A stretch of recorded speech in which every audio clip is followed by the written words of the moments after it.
निशांत कुमार बिहार की यात्रा पर निकले और 3 मई से उन्होंने सद्भाव यात्रा की शुरुआत की। गांधी जी ने भी अपनी पहला सत्याग्रह वहीं से शुरुआत किया था। मेरे पिताजी ने भी न्याय यात्रा की थी, वहीं शुरुआत की और वो हर यात्रा करीबन हाईटेक रथ पर सवार होकर वो बिहार के अलग अलग जिलों में निकल पड़े।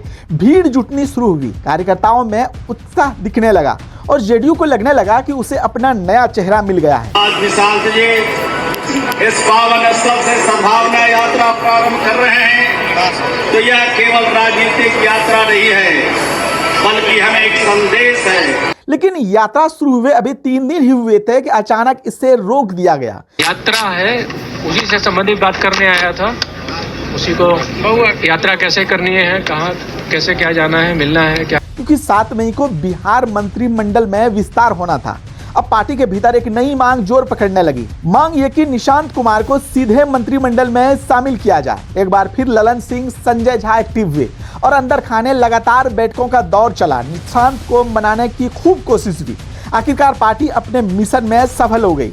आज निशांत कुमार बिहार सरकार में मंत्री बन चुके हैं। लेकिन सबसे बड़ा सवाल यही है कि जिस नीतीश कुमार ने पूरी जिंदगी परिवारवाद के खिलाफ राजनीति की, आज उन्हीं के सामने गांधी मैदान में उनके बेटे मंत्री पद की शपथ ले रहे हैं। जिस विचारधारा को लेकर उन्होंने दशकों तक राजनीति की, आज उसी विचारधारा के सामने उन्होंने खुद समझौता कर लिया।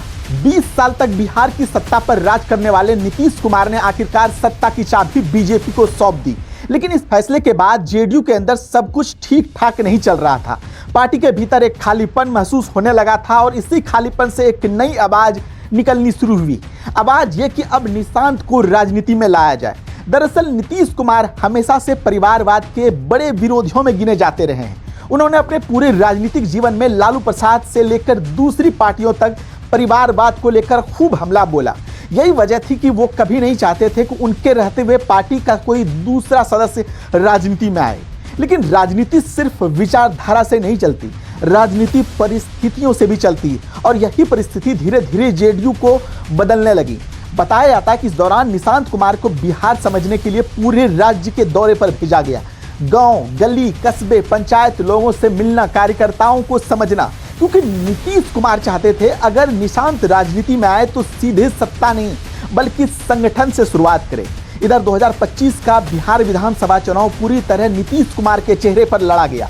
नारा दिया गया 25 से 30 फिर से नीतीश। लेकिन चुनाव के सिर्फ 3 महीने बाद ही बिहार की राजनीति में बड़ा उलटफेर हो गया। नीतीश कुमार ने मुख्यमंत्री पद से इस्तीफा दे दिया और राज्यसभा चले गए।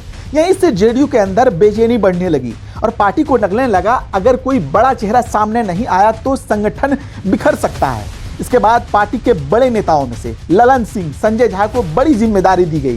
किसी तरह निशांत कुमार को सक्रिय राजनीति में लाया जाए। काफी मान मनोबल के बाद, कई दौर की बातचीत और अंदरूनी रणनीति के बाद आखिरकार 8 मार्च को निशांत कुमार ने जेडीयू की सदस्यता ग्रहण कर ली। इसके बाद पार्टी के अंदर आवाज उठनी शुरू हुई कि निशांत कुमार को उप मुख्यमंत्री बनाया जाए। लेकिन निशांत ने खुद को इन बातों से खारिज कर दिया और बिहार की नई सरकार में सम्राट चौधरी मुख्यमंत्री बने। जेडीयू की तरफ से विजय चौधरी और विजेंद्र यादव को उप मुख्यमंत्री बनाया गया। इस बीच नीतीश कुमार चाहते थे कि निशांत जल्दबाजी में सत्ता का चेहरा ना बने, पहले बिहार को समझे, संगठन का काम करे, कार्यकर्ताओं के बीच अपनी पहचान बनाए, क्योंकि वो अपने माथे पर परिवारवाद का तमगा नहीं लेना चाहते थे। फिर फैसला हुआ कि निशांत बिहार की यात्रा करेंगे। अब राजनीति का दूसरा पहलू समझिए, क्योंकि यही वो मुद्दा है जिसे तेजस्वी यादव आरजेडी वाले आने वाले दिनों में हथियार बना सकते हैं। दरअसल तेजस्वी यादव को हमेशा परिवारवाद को लेकर निशाना बनाया जाता रहा है। लेकिन अब वही सवाल जेडीयू और नीतीश कुमार के सामने खड़े हैं। ऐसे में आने वाले दिनों में बिहार की राजनीति परिवारवाद बनाम मजबूरी की नई बहस होना लगभग तय माना जा रहा है और यही बहस तय करेगी क्या निशांत कुमार सिर्फ मंत्री बनकर रहेंगे या आगे चलकर जेडीयू की पूरी राजनीति का नया चेहरा बनेंगे।